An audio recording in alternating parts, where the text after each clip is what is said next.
Hello students, welcome to our YouTube channel commerce मेरी जान। Student, इस वीडियो में हम डिस्कस करेंगे जीएसटी के इंट्रोडक्शन के 40 प्लस इम्पोर्टेंट एमसीक्यूज। तो स्टूडेंट, जीएसटी की जो कॉन्सेप्चुअल क्लासेज है वो हमने स्टार्ट कर दी है, और जिस टॉपिक के हम एमसीक्यूज इस वीडियो में करने वाले हैं उसका वीडियो मैं पहले ही अपलोड कर चुका हूं। तो मैं मानकर चल रहा हूं कि आपने वो वीडियो पूरा देख लिया है। अगर आपने अभी तक वो कॉन्सेप्ट वाला वीडियो नहीं देखा है तो इस वीडियो को यहीं पर बंद कर दीजिए। पहले आप वो कॉन्सेप्चुअल वीडियो देखिए, उसके बाद ये एमसीक्यूज कीजिए। और यदि आपने वो वीडियो देख लिया है तो क्वेश्चन को देखने के बाद आप वीडियो को स्टॉप कीजिए, खुद सोचिए कि क्या आंसर आएगा, और उसके बाद आंसर सुनिए। तो पहला हमारा क्वेश्चन है, was first country to adopt GST as indirect system of taxation। पहली कंट्री कौन सी है जिसने सबसे पहले जीएसटी लगाया था? France, Germany, UK, India. तो हमारा आंसर हो जाएगा फ्रांस। क्वेश्चन को पढ़ने के बाद आपको वीडियो को पॉज करना है और उसके बाद खुद सोचना है कि क्या आंसर आएगा, तभी आपको आगे बढ़ना है। और अगर मैं आपसे पूछूं कि इंडिया ने जीएसटी कहां से लिया है तो आप क्या आंसर बताएंगे? इंडिया ने जीएसटी लिया है कनाडा से और ब्राजील से, दोनों से लिया है। अगर ब्राजील ऑप्शन में नहीं हो तो आपको कनाडा करना है, दोनों ऑप्शन में हो तो बोथ करना है, दोनों ऑप्शन नहीं हो तो नन ऑफ द अबव करना है। सेकंड हमारे क्वेश्चन है, the GST is recommended by the on implementation of fiscal responsibility and budget management act 2003। तो जीएसटी के लिए रिकमेंड कौन सी कमेटी ने किया था, ये क्वेश्चन हमसे जानना चाहता है। तो केलकर टास्क फोर्स हमारा आंसर हो जाएगा। विजय केलकर की अध्यक्षता में ये बनाया गया था। थर्ड हमारा क्वेश्चन है, what kind of tax can be transferred from one person to another. वो कौन सा टैक्स है जिसका बर्डन शिफ्ट किया जा सकता है? डायरेक्ट टैक्स, इनडायरेक्ट टैक्स, दोनों, या फिर नन ऑफ द अबव। तो हमारा आंसर आ जाएगा इनडायरेक्ट टैक्स। यहां पर अपन बर्डन को शिफ्ट कर सकते हैं। तो स्टूडेंट, काफी ज्यादा इंपॉर्टेंट क्वेश्चन है ये, और मैं मानकर चलता हूं कि आपके एग्जाम में 2 या 3 क्वेश्चन इन क्वेश्चन में से आएंगे ही आएंगे। तो बिल्कुल ध्यान से आपको देखना है। अगला हमारे क्वेश्चन है, what is the difference between A direct and indirect tax. Direct और इनडायरेक्ट टैक्स में किस चीज का अंतर होता है? चार्ज ऑफ लेवी का अंतर होता है, नेचर ऑफ ट्रांसफर का अंतर होता है, different collection pattern of tax का अंतर होता है, या ऑल ऑफ द अबव। तो हमारा आंसर आ जाएगा ऑल ऑफ द अबव। ऐसा क्यों? देखो, चार्ज ऑफ लेवी का अंतर होता है, इसलिए होता है कि जो इनडायरेक्ट टैक्स होता है वो गुड्स एंड सर्विसेज पर लगाया जाता है, और डायरेक्ट टैक्स जनरली इनकम पर लगाया जाता है। नेचर ऑफ ट्रांसफर का भी डिफरेंस होता है, इनडायरेक्ट टैक्स के बर्डन को ट्रांसफर किया जा सकता है, डायरेक्ट टैक्स के बर्डन को ट्रांसफर हम नहीं कर सकते। Different collection pattern of tax का भी अंतर होता है, इनडायरेक्ट टैक्स जनरली ट्रांजैक्शन पर लगता है और डायरेक्ट टैक्स एनुअली लगता है। तो डी हमारा करेक्ट आंसर हो जाएगा। फिर फिफ्थ हमारे क्वेश्चन है, when did the GST act came into force। तो जीएसटी एक्ट कब से इंप्लीमेंट हुआ? तो हमें पता है कि इंडिया में ये एक्ट लगा था 1 जुलाई 2017 को, और जम्मू कश्मीर की बात करें तो वहां पर एक हफ्ते बाद 8 जुलाई 2017 को हमारा एक्ट लगा था। तो हमारा आंसर हो जाएगा सी। अब एक क्वेश्चन का आंसर आप लोगों को कमेंट बॉक्स में बता देना है कि हमारा एक्ट राज्यसभा में कब पारित हुआ, लोकसभा में कब पारित हुआ, और प्रेसिडेंट ने कब कंसेंट दी। ये तीनों चीजें आप लोगों को कमेंट बॉक्स में बता देनी है, जिससे मुझे पता चले कि आप लोग वीडियो बिल्कुल ध्यान से देखते हैं। सिक्स्थ हमारे क्वेश्चन है, which of the following constitutional amendment governs GST act. तो बहुत ही बढ़िया क्वेश्चन है। देखो, यहाँ पर बिल पूछा है या फिर एक्ट पूछा है? यहाँ पर एक्ट पूछा है। तो हमारा आंसर आ जाएगा 101। तो जो 101वां अमेंडमेंट एक्ट है वो कॉन्स्टिट्यूशनल अमेंडमेंट के लिए बनाया गया था, जीएसटी लाने के लिए। जो बिल था वो था 122वां, और जो एक्ट था वो था 101वां, और उससे पहले भी 115वां बिल रखा गया था, वो कांग्रेस ने रखा था, जो कि पास नहीं हो पाया था। नेक्स्ट हमारा क्वेश्चन है, question number 7, what kind of tax is GST called. GST किस प्रकार का टैक्स है? कंजम्पशन टैक्स है, मूवमेंट टैक्स है, डेस्टिनेशन टैक्स है। तो देखो, हमारा आंसर हो जाएगा consumption tax, tax and destination tax. तो ए एंड सी हमारा करेक्ट आंसर हो जाएगा। यहाँ पर प्रिंटिंग मिस्टेक हो गई है। देखो, कंजम्पशन टैक्स जीएसटी को क्यों कहते हैं? इसलिए कहते हैं क्योंकि जब तक गुड्स और सर्विसेज का फाइनल कंजम्पशन नहीं होगा, जीएसटी का बर्डन शिफ्ट होता रहेगा, ए बी पर बर्डन डालेगा, बी सी पर, सी डी पर, अल्टीमेटली बर्डन उस पर्सन पर आएगा जिसने फाइनली कंज्यूम किया है। दूसरी बात, जीएसटी डेस्टिनेशन बेस्ड टैक्स होता है, क्योंकि रेवेन्यू उस स्टेट की होगी जहां पर गुड्स कंज्यूम हुए हैं। कहने का मतलब, अगर राजस्थान से गुड्स गया गुजरात, गुजरात से गया महाराष्ट्र, महाराष्ट्र से गया तेलंगाना, तो जीएसटी से जो रेवेन्यू होगी वो तेलंगाना की होगी, राजस्थान, गुजरात, महाराष्ट्र की नहीं होगी। सेंट्रल गवर्नमेंट की तो हर केस में होगी।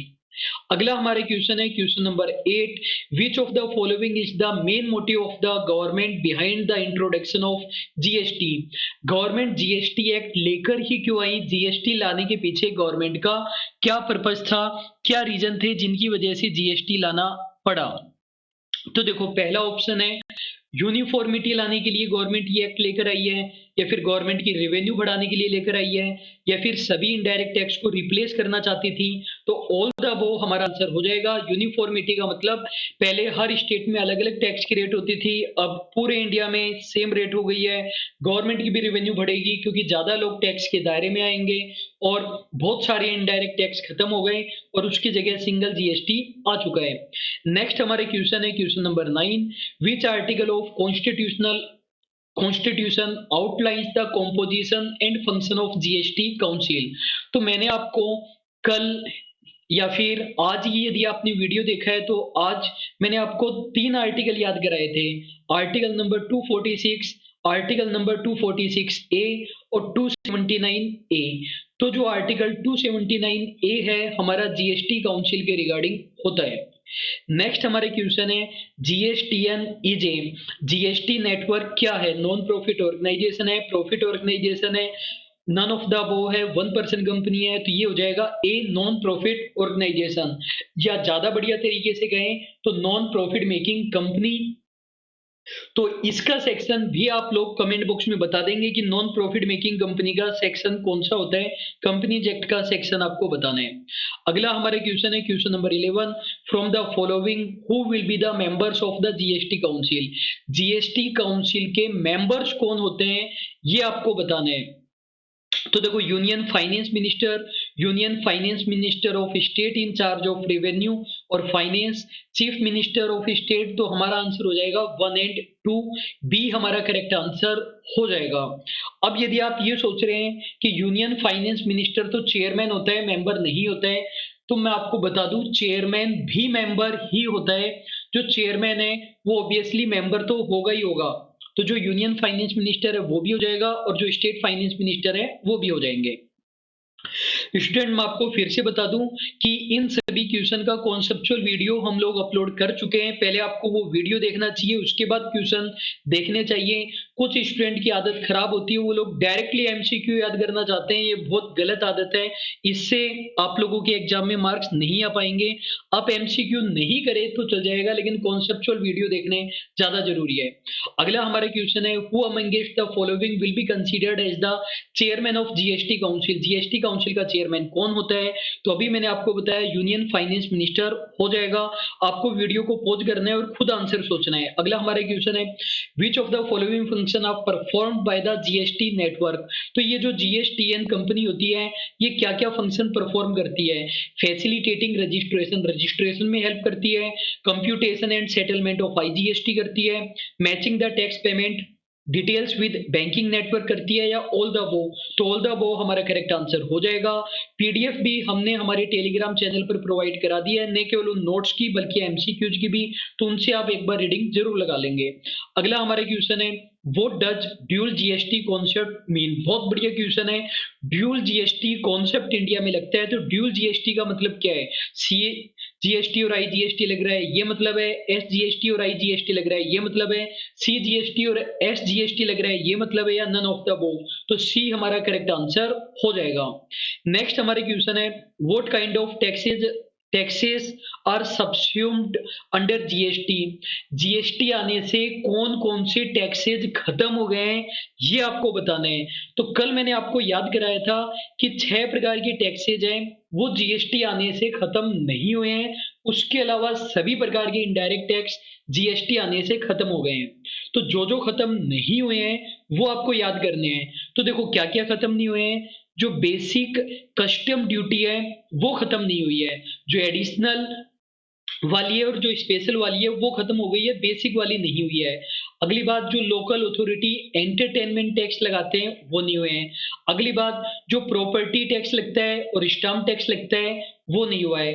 अगली बात, इलेक्ट्रिसिटी ड्यूटी खत्म नहीं हुई है।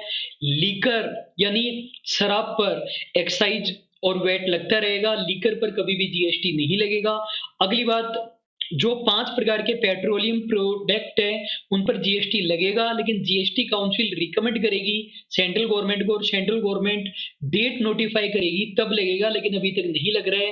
तो ये 6 प्रकार के टैक्सेज जीएसटी आने से खत्म नहीं हुए हैं, बाकी सभी खत्म हो गए हैं। तो देखो, सेंट्रल एक्साइज ड्यूटी खत्म हो गई, स्टेट वेट सेल्स टैक्स खत्म हो गया, सेंट्रल सेल्स टैक्स खत्म हो गया, सर्विस टैक्स खत्म हो गया। ऑल द अबव हमारा आंसर हो जाएगा।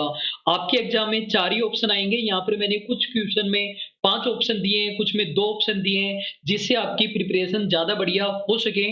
तो ई हमारा यहाँ पर करेक्ट आंसर हो जाएगा। क्वेश्चन नंबर 16 नहीं है यहाँ पर, वो मैंने हटा दिया था, पहले ऐड किया था।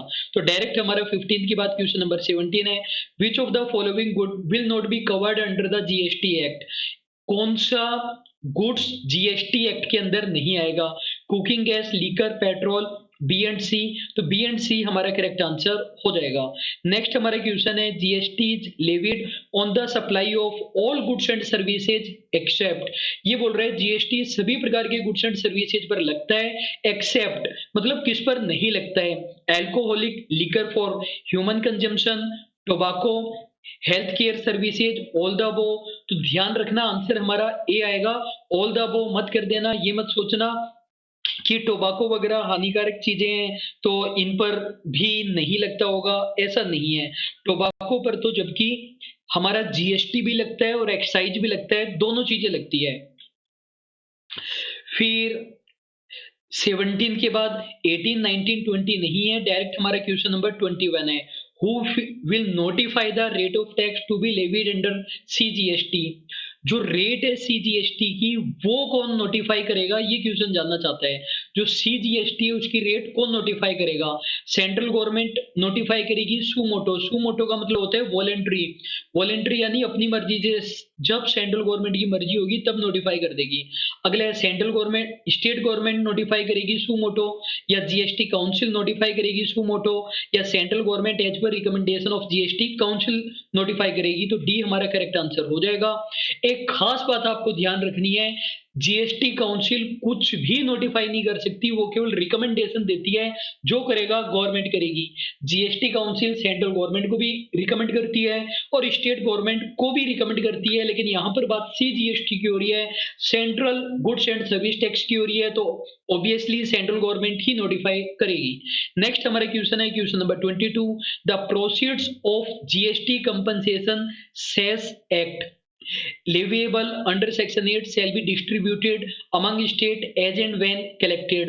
तो ये बोल रहा है कि जो जीएसटी कंपनसेशन सेस है वो जब कलेक्ट किया जाएगा तभी के तभी सेंट्रल गवर्नमेंट स्टेट को भेज देगी क्या?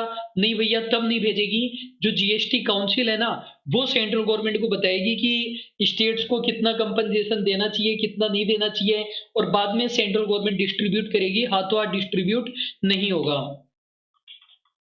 कॉन्सेप्ट हम पहले ही पढ़ चुके हैं कि ये जीएसटी कंपनसेशन सेस एक्ट क्यों बनाया गया, क्यों नहीं बनाया गया।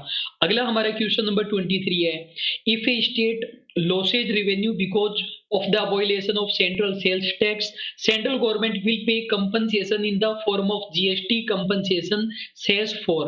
देखो, कल मैंने आपको बताया था ये हमारा एक्ट होता है जीएसटी कंपनसेशन सेस एक्ट। इसमें सेंट्रल गवर्नमेंट क्या करती है?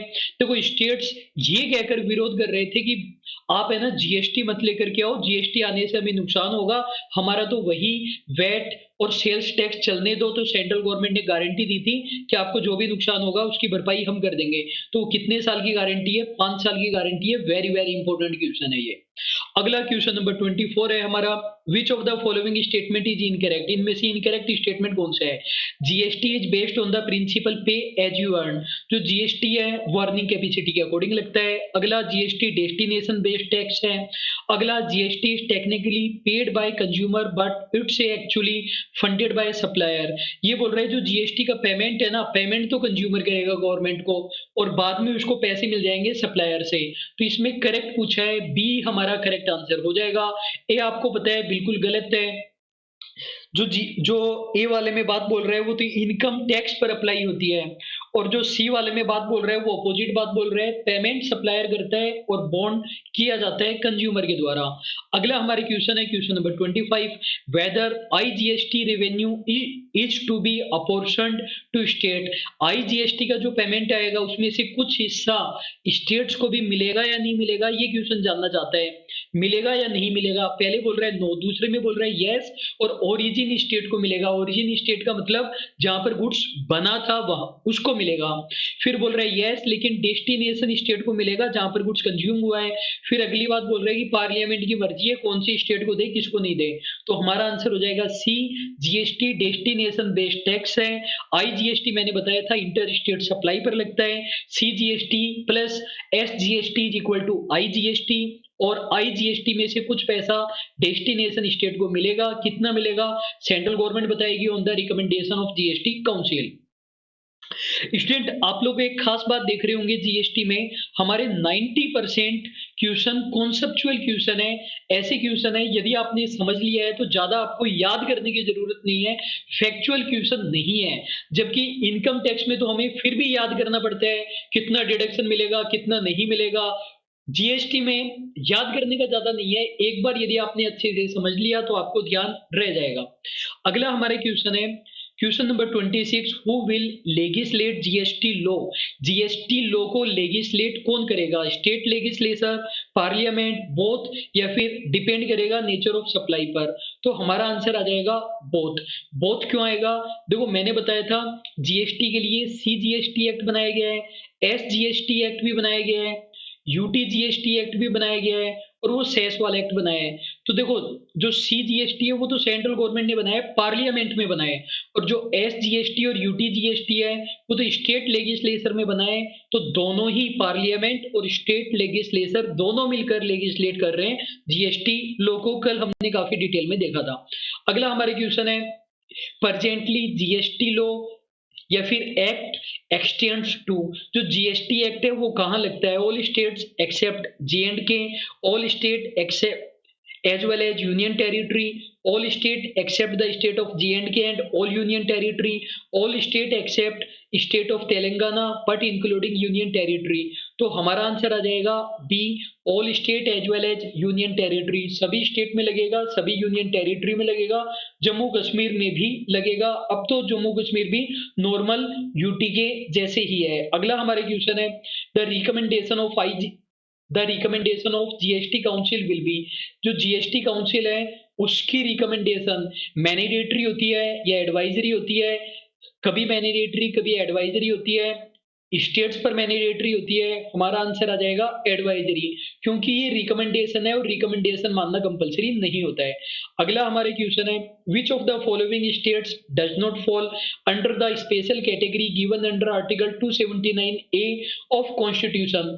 279A ही हमारा जीएसटी काउंसिल का होता है, ये आर्टिकल है हमारे कॉन्स्टिट्यूशन का, नहीं कि जीएसटी एक्ट का सेक्शन, और यही स्पेशल कैटेगरी स्टेट बताता है जो मैंने आपको कल बताए थे, और ये मैं आपको अगले वीडियो में याद भी कराने वाला हूं। तो कौन सा स्टेट इनमें से नहीं आएगा ये याद कर लेना, छत्तीसगढ़ आएगा इसका आंसर। नेक्स्ट हमारे क्वेश्चन है GST compensation to states act 2017 is popularly known as, इस एक्ट को पॉपुलरली किस नाम से जाना जाता है? जीएसटी कंपनसेशन सेस एक्ट इसको कहा जाता है। अगला क्वेश्चन है GST is levied on which of the following, GST किस पर लगता है? गुड्स की सेल पर लगता है, मैन्युफैक्चरिंग पर लगता है, प्रोविजन ऑफ सर्विसेज पर लगता है, supply of goods and services पर लगता है। तो डी हमारा करेक्ट आंसर हो जाएगा, supply of goods and services पर। आप सोच रहे होंगे कि सर सेल ऑफ अगर ऑप्शन होता sale of goods and services और एक ऑप्शन होता supply of goods and services, तो आप क्या आंसर करते? तब भी हम डी आंसर ही करते, supply of goods and services. कहने का मतलब सेल होना जरूरी नहीं है। यदि आप अपनी एक फैक्ट्री से दूसरी फैक्ट्री में भी गुड्स भेज रहे हो ना, तब भी जीएसटी लग जाएगा, बशर्ते आपने दोनों फैक्ट्री का अलग अलग रजिस्ट्रेशन करा रखो जीएसटी काउंसिल में। अगले चैप्टर में हम इस चीज को डिटेल में पढ़ेंगे। अगला हमारा क्वेश्चन नंबर 32 है, which of the following would attract levy of CGST and SGST. तो देखो सीजीएसटी एंड एसजीएसटी कब लगेगा, मैंने बताया था चार चीजें होती है। एक होता है सीजीएसटी, एक होता है एसजीएसटी, एक होता है यूटीजीएसटी, एक होता है आईजीएसटी। तो देखो यदि इंट्रा स्टेट सप्लाई हो रही है, इंट्रा स्टेट का मतलब एक ही राज्य के अंदर सप्लाई हो रही है, तो सीजीएसटी और एसजीएसटी लगेगा। और यदि एक ही यूनियन टेरिटरी में सप्लाई हो रही है, तो सीजीएसटी एंड यूटीजीएसटी लग जाएगा। और यदि इंटर स्टेट सप्लाई हो रही है, तो हमारा केवल और केवल आईजीएसटी लग जाएगा। एक बात कल हमने शायद गलत देख ली थी, तो उसको मैं क्लियर कर देता हूं आप लोगों को। देखो इंडिया में स्टेट्स कितने हैं, 28 स्टेट्स है इंडिया में, और यूनियन टेरिटरी कितनी है, 8 हमारी यूनियन टेरिटरी है। इन 8 में से जो 3 हमारी यूनियन टेरिटरी है, दिल्ली, पुडुचेरी और जे एंड के, यहाँ पर तो सीएम अपॉइंट होता है, मतलब लेगिस्लेचर होता है। बाकी की 5 यूनियन टेरिटरी में लेगिस्लेचर नहीं होता है, वहां पर सीएम अपॉइंट नहीं होता है। तो ये जो 3 हमारी स्पेशल यूनियन टेरिटरी है, हमारा जीएसटी एक्ट इनको भी स्टेट्स मान करके चलता है। फिर से बोलता हूं, देखो 28 हमारे स्टेट्स हैं। देखो मैंने आपको क्या बताया, मैंने आपको बताया कि 28 तो हमारे स्टेट्स हैं, 28 हमारे स्टेट्स हैं, और एक सेकेंड रुकिए, 28 हमारे पास स्टेट्स हैं, और 8 हमारे पास यूनियन टेरिटरी है।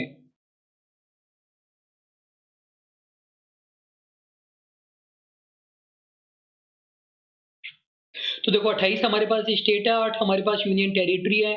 उन 8 में से 3 यूनियन टेरिटरी दिल्ली, पुडुचेरी और जम्मू एंड कश्मीर, यहाँ पर स्टेट लेजिस्लेचर होता है, सीएम अपॉइंट होता है, बाकी की 5 में सीएम अपॉइंट नहीं होता है। तो ये जो 3 हमारी यूनियन टेरिटरी है, जीएसटी इनको भी स्टेट्स मानकर चलता है। तो जीएसटी के पर्पज से स्टेट्स कितने हो जाएंगे, 31 हमारे स्टेट्स हो जाएंगे, और यूनियन टेरिटरी कितनी हो जाएगी, यूनियन टेरिटरी हो जाएगी 5। तो 31 स्टेट के लिए तो क्या बनाया गया है, एसजीएसटी बनाया गया है। तो 31 एसजीएसटी एक्ट हो गए, एक हमारा सीजीएसटी एक्ट हो गया, एक हमारा यूटीजीएसटी एक्ट हो गया। जो 5 यूटी है हमारी, उसके लिए एक ही यूटीजीएसटी एक्ट है, और एक हमारा सेस एक्ट हो गया। तो कहने का मतलब 31 और 3 34 हमारे जीएसटी एक्ट हो गए हैं टोटल। पहले 35 होते थे, और ये जो यूटी वाला अमेंडमेंट आया है, इसके बाद 34 हो गए हैं। अब आप मुझे एक बात बता दीजिए, यदि यदि गुड्स पुडुचेरी के अंदर ही सप्लाई हो रहा है, कोई एक मैन्युफैक्चरर है पुडुचेरी का, वो किसी पुडुचेरी के ट्रेडर को गुड्स सप्लाई कर रहा है, पुडुचेरी के अंदर ही गुड्स सप्लाई हो रहा है, तो क्या क्या लगेगा, तो हमारा लगेगा सीजीएसटी और एसजीएसटी लगेगा, क्योंकि पुडुचेरी को भी हम स्टेट मानकर चलेंगे। तो यहाँ पर ये हमारा क्वेश्चन था, question number 32, which of the following would attract levy of CGST and SGST. CGST और एसजीएसटी कब लगेगा, जब इंट्रा स्टेट सप्लाई होता है तब। अगला हमारा क्वेश्चन है question number 33, what are the taxes levied on the intra state supply. Intra state supply होगा तो क्या लगेगा, सीजीएसटी और एसजीएसटी लग जाएगा। नेक्स्ट हमारे क्वेश्चन है question number 34, if any supply made by a trader from Delhi to another trader in Delhi, the supply will be. बहुत बढ़िया क्वेश्चन है।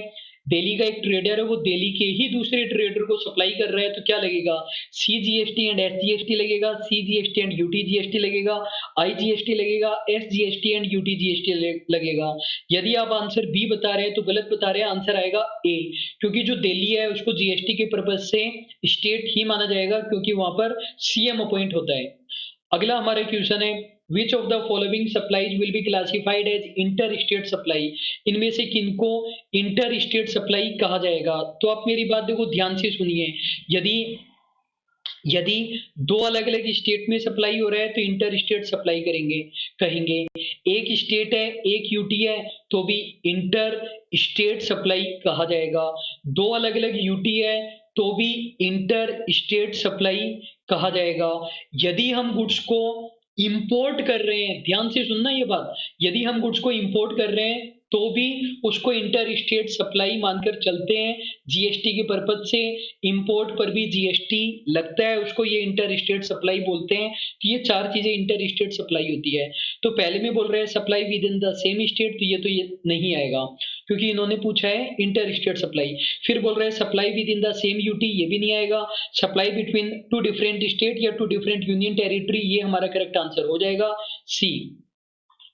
फिर देखो नेक्स्ट हमारा क्वेश्चन है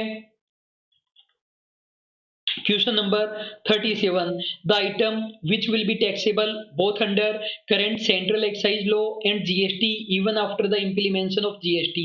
ये बोल रहा है कि वो कौन कौन सी चीजें हैं जिन पर एक्साइज भी लगेगा और जीएसटी भी लगेगा, दोनों चीजें लगेगी।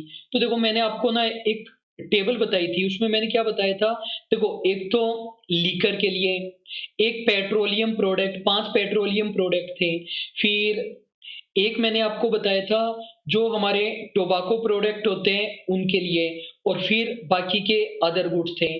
तो अदर में तो कुछ भी नहीं, देखो क्या लगेगा, केवल और केवल जीएसटी लगेगा अदर में, तो मतलब बाकी के हट जाएंगे। लीकर पर आपको पता है जीएसटी तो लगता नहीं है, जीएसटी नहीं लगेगा तो एक्साइज लगेगा, एक्साइज मैन्युफैक्चरिंग पर लगता है और वो वैट और सीएसटी लग जाएगा सेल पर। फिर इसी तरीके से जो 5 प्रकार के पेट्रोलियम प्रोडक्ट है उसमें भी जीएसटी नहीं लगता तो एक्साइज और वैट एंड सीएसटी लग जाएगा। जो टोबैको प्रोडक्ट है उसमें एक्साइज और जीएसटी दोनों लगता है। तो इस वाले क्वेश्चन में हमारा आंसर आ जाएगा टोबैको एंड टोबैको प्रोडक्ट्स। अगला हमारा क्वेश्चन है question number 38, ITC of CGST can be utilized for the payment of, जो CGST की इनपुट टैक्स क्रेडिट है वो किसके पेमेंट में काम में लिया जा सकता है। तो स्टूडेंट मैंने आपको बताया था, देखो ये जो चीजें हैं हमारा CGST, SGST, UTGST, IGST, इनकी जो इनपुट टैक्स क्रेडिट है वो आप एक दूसरे के लिए काम में ले सकते हो। शॉर्ट में आप याद कर सकते हो कि एक दूसरे के लिए काम में ले सकते हैं। आगे मैं आपको आईटीसी वाला अलग से चैप्टर, अलग से टॉपिक डिटेल में कराऊंगा। शॉर्ट में आप यहाँ पर याद कर लो। शॉर्ट में आप लोग क्या याद करोगे कि ये जो हमारे डिफरेंट